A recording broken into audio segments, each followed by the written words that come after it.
kita baru menyelesaikan program gaya hidup sihat yang dianjurkan oleh Pusat Komunikasi Korporat UMPSA dan juga SDC UMPSA pagi ini, dan melibatkan ramai staf yang hadir pada hari ini. Jadi program hari ini bukan saja mereka buat brisk walk mengelilingi tasik, tapi juga di samping itu mereka juga mengutip sampah-sampah di sekeliling tasik, dan alhamdulillah ini yang satu perkara yang baiklah yang dilakukan oleh staf. Dan juga di samping itu kita juga melakukan menanam pokok kelapa pandan di tepi tasik UMPSA.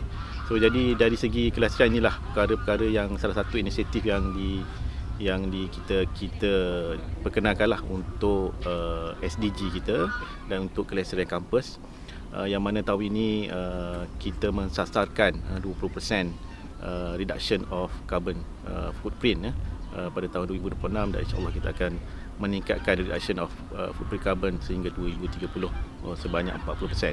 Jadi ini banyak inisiatif yang kita buat untuk kelestarian di kampus, dan juga kita cuba juga untuk menghijaukan kampus.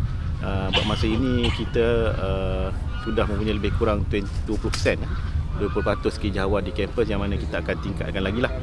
Salah satu ini dengan menanam pokok-pokok, dan insyaAllah di rimba kita, rimba komuniti, kita akan tanamkan lagi, banyakkan lagi pokok-pokok untuk kita menghijaukan kawasan-kawasan di sinilah di kampus UMPSA. So sebenarnya yang semua tahu, kampus UMPSA ini berada di Kuala Pahang, tepi sungai Pahang dan tepi pantai, satu tempat yang panas, dulunya kawasan yang tandus, berpasir.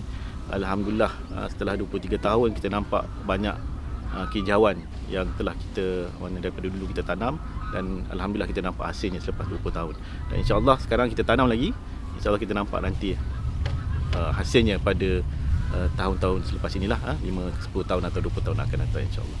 Dari segi penyematan pula, insya-Allah kita juga melakukan penyematan elektrik tenaga, yang mana kita rasa ini akan membantu UMPSA lah, supaya lebih orang kata prudent dengan keadaan ekonomi semasa. Jadi penyematan tenaga, penggunaan yang lebih berhemah. Di samping itu kita menggalakkan penggunaan contohnya solar dan solar tenaga suria, supaya kita boleh menjana tenaga renewable di kampus kita insya-Allah.